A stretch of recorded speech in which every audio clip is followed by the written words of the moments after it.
There's a large-scale movement in the world. It's probably the largest we've seen in terms of mobility, people moving across borders, some people legally, some people illegally, refugees seeking asylum.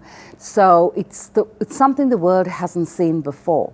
And it has an impact on education because those very students are going to our classrooms. And our teachers are not prepared to teach students in ways that they have been trained to teach. So we have to think about new ways of how do we incorporate all the knowledge that those new migrants, refugees, asylum seekers are bringing into a country. How do we work with the students? And there's no one size that fits all students. Some of the experiences are quite unique.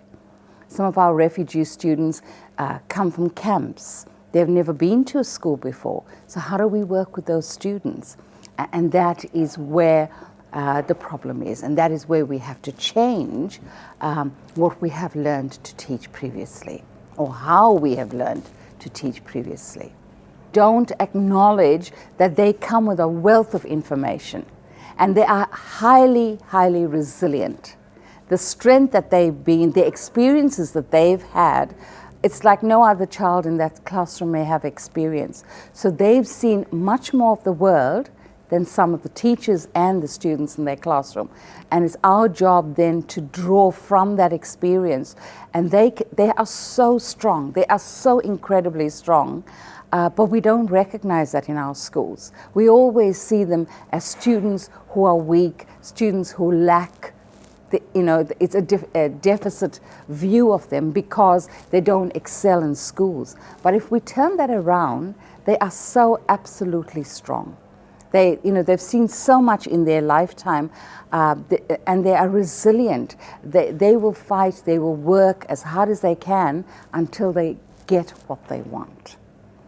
And I think that's what we can learn from them. How do you survive in the face of adversity? How do you navigate complex journeys that you have made in the world? And we've had so many wonderful stories of refugee background students who've come by boat.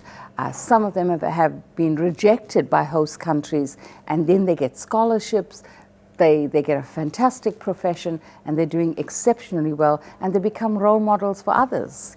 So there's so much that we can learn from them. If you have a diverse society, you have to move towards social inclusion.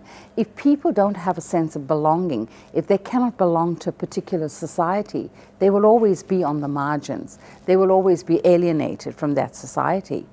So I think, it's hand in hand. You can't have one without the other. And it's all about justice. Our whole world now there are so many injustices in our world that our whole mission in terms of education should be is how do we work in these diverse contexts? How do we make it a socially just, socially inclusive society?